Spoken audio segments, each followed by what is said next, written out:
Bonjour Matty King, Bonjour Fatih, pouvez-vous vous présenter? avec plaisir. Je suis Matty King, écrivaine.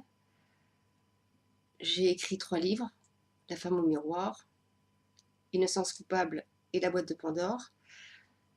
Je suis née à Cannes. J'ai vécu beaucoup d'années à New York. J'ai vécu dans un milieu de cinéma parce que ma famille était dans le cinéma, donc j'ai été bercée par l'image, par l'écran, par les acteurs, par tout ce qui se passait. En fait, j'ai vraiment grandi dans l'image. Et ce qui m'a amené à faire l'Actors Studio à New York, qu'on appelle Lee Strasberg, plusieurs années. J'ai tourné. Les metteurs en scène me donnaient des vilains rôles de femmes destroy, et je ne comprenais pas très bien pourquoi, mais bon, c'était, je sais pas pourquoi ils me mettaient là-dedans. J'en ai eu un peu assez. Je suis partie, je suis venue en France. Le virus n'était pas tout à fait passé du cinéma, donc j'ai continué. Ça n'a pas décollé pour des raisons personnelles. Et donc, comme j'ai besoin de créer, j'ai besoin d'avoir une vie de créativité, je me suis tournée vers l'écriture parce que j'ai un torrent à l'intérieur de moi qui fait que ce torrent ne peut pas s'arrêter et d'un seul coup se tarir, et sinon je meurs. C'était pas possible. Et je me suis mise à l'écriture, et petit à petit, j'ai commencé à publier un livre, mais pour des raisons parfois un petit peu difficiles à dire, je ne sais pas pourquoi, mais c'est vrai que tout ce qui était dans ma carrière avait du mal parfois à décoller. Peut-être que c'était aussi par rapport à certaines choses personnelles.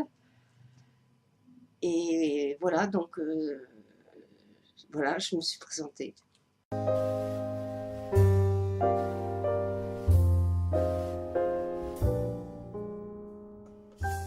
Pouvez-vous nous parler de votre livre La boîte de Pandore? La boîte de Pandore, c'est l'histoire d'une petite fille élevée par son beau-père, qui est un pervers narcissique.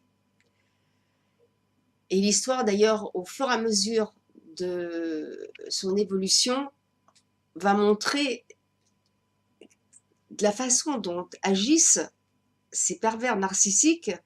C'est presque très très étrange de voir à quel point ces hommes veulent démunir, que ce soit un enfant ou un adulte, démunir les personnes ou l'enfant de ce qu'il a de plus magnifique en lui, de plus fort en lui. Et c'est une façon en fait de vampiriser l'autre, comme si ce pervers narcissique n'était qu'un carton-pâte, n'a rien, et bouffe l'autre, le vampirise. Et c'est ce que la petite fille va subir. Et sa maman est alcoolique.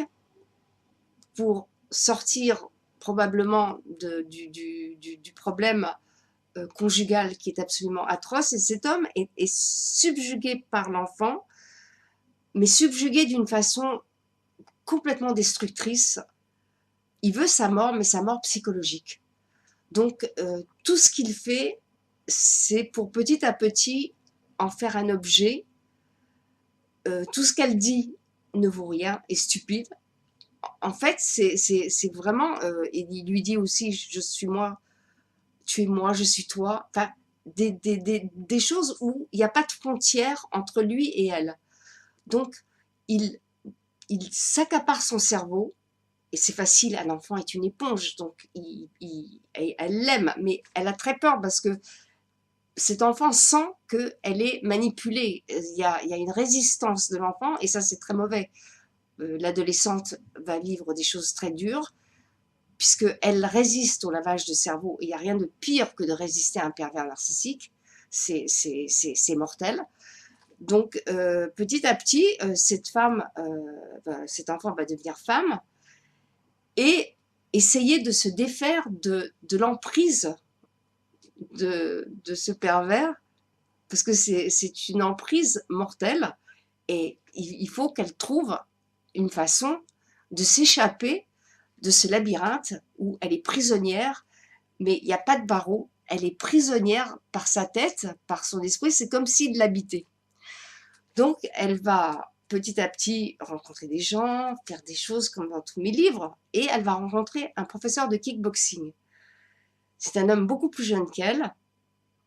À un moment donné, donc, il va lui apprendre à se défendre, à se battre, et ça va l'aider par rapport au beau-père, c'est-à-dire que c'est une lutte à mort. Donc lui, c'est Eros, le jeune homme, et le beau-père, c'est Thanatos, c'est la mort.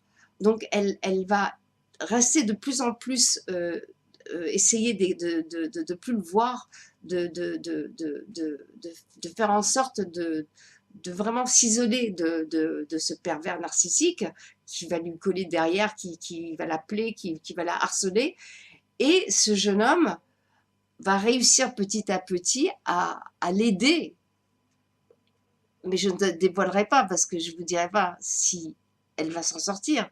Parce que sortir des griffes d'un pervers narcissique, c'est quasiment mission impossible. Donc c'est le thème du livre, c'est comment ce personnage va sortir des griffes et de l'emprise de ce beau-père pervers.